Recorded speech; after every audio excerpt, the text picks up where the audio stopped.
பக்கத்து டீமில் காமேஷ்னு ஒரு பையன் சூப்பராக ஆஃபர் வாங்கி பேப்பர் போட்டாமடே. அவன்கிட்ட போய் எல்லாம் காமேஷ் இவ்வளோ டப்பான ஜாப் மார்க்கெட்டில் எவனுக்கு இன்டர்வியூவாலே வர மாட்டேங்கு, ஹெச்ஆரே டேரெக்டாக ரெஸ்யூம் போட்டால் ரிஜெக்ட் பண்ணி மாதிரி செக் பண்ணி வச்சுருக்கானுவலாம். நீ எந்த ஜாப் போர்ட்டலில் அப்ளை பண்ணி ஆஃபர் வாங்கினேன் அப்படின்னா அண்ணாச்சி டிண்டேர் எப்படிங்க இல்லை அது இல்லை புது ஜாப் போர்ட்டில் அப்படின்னா டேட்டிங் போர்ட்டில் என்னாச்சு லிங்க்டின்ல ஒரு ஹெச்ஆர் ஜாப் போஸ்டிங் போட்டிருந்தாங்களா, அவங்க பேர் எடுத்து டெண்டரில் கண்டுபிடிச்சி ரைட் ஸ்வைப் பண்ணி மேட்ச் பண்ணி டேட்டு கூட்டு போய் அங்கே வச்சு என் ப்ரொஃபைலை சார்ட் லிஸ்ட் பண்ணிக்கிடுங்க. இதுக்கான பட்ஜெட் எவ்வளோ எக்ஸ்பெக்டட் சேலரி கேட்கலாம் எல்லா டீட்டெயிலும் வாங்கி அதை வச்சு அப்ளை பண்ணி இன்டர்வியூ அட்டன் பண்ணி பிளான் பண்ணி ஆஃபரை துண்டாக தூக்கிட்டோம்ல அப்படிங்க. இல்லை ஃப்ராடு.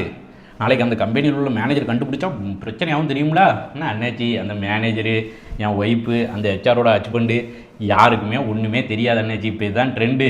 நீங்களும் டிண்டர் பம்பிள்லேயே அப்ளை பண்ணுங்க அப்படிங்க. ஆமடே எனக்கு பகல்லையே பார்வதி தெரியாது, ராத்திரியில் ரேவதியாக தெரிய போகுது. டிண்டர் பம்புளுக்கெல்லாம் நான் எங்களை போகிறது. ஆமாம் கடைசி வரைக்கும் இந்த கம்பெனி தான்.